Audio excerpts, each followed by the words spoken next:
राधे राधे श्री हरिदास। चलिए आज अपनी कहानी को पूरा करते हैं। जैसे कि आपको पिछली कहानी में बताया था कि वो लड़की ने कान्हा जी को अपना भाई बनाया था। वो उन कान्हा जी की प्रतिभा को राखी बांधती थी, उनसे ढेर सारी बातें करती थी।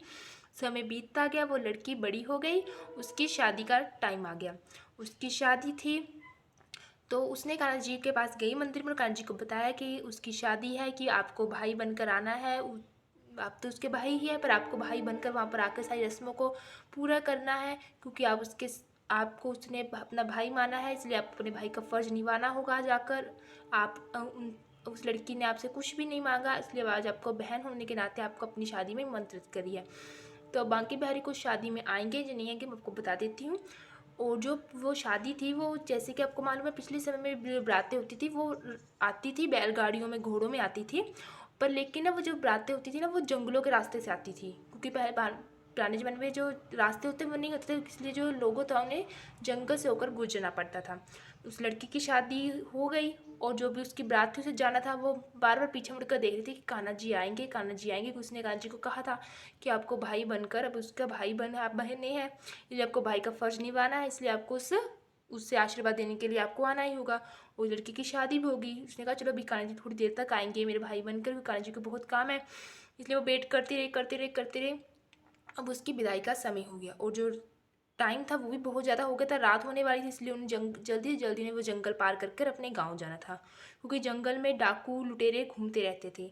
इसलिए उन्होंने जल्दी जल्दी विदाई की और वो चले जहाँ वहाँ जाने लगे जंगल से। पर जंगल में जो डाकू थे उन्हें पता था कि जहाँ पर एक बारात गई है वो वापस दुल्हन को लेकर आ रही है, उसके पास इतने गहने हो गए, सब सामान हो गए, इसलिए वो उन्हें लूट लेंगे। जो वो डाकू थे वो उनको लूट कर मार देते थे लोगों को। इस वो लड़की दुखी मन से विदा होकर जा रही थी, क्योंकि उसे कान्हा जी से मिलना था, पर लेकिन कान्हा जी आए नहीं थे। तो वो जैसे ही जा रही थी वो जंगल में पहुँचे, वहाँ पर जो डाकू थे उन्होंने उन पर अटैक कर दिया, उन पर हमला बोल दिया।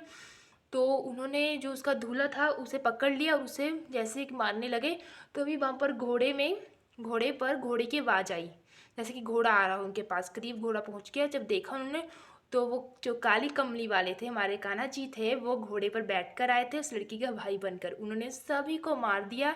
और जो लड़की थी उसने कहा आप मेरे भाई हो। उन्होंने कहा क्यों, पहचाना नहीं मुझे? मैं तो उसी रूप में आई जिस रूप में तुमने मुझे देखा था। अपने कंधे अपने कंधे पर काली कमली लपेटे हुए, हाथ में बंसरी थी कान्हा जी के। वो उसी तरह जिस तरह से लड़की ने उसने कान्हा जी को सोचा था कि कान्हा जी ऐसे हो गए, कि असली रूप में कान्हा जी इस तरह हो गए, जिस तरह उन्होंने अपने मन में उस लड़की ने कान्हा जी की छवि बसाई हुई थी, उसी तरह कान्हा जी उससे आए, उसको उसके हस्बैंड को, जो उसके पति थे, उसे बचाया और कान्हा जी ने उसे आशीर्वाद दिया। इस तरह कान्हा जी ने भाई बनकर अपना फ़र्ज निभाया।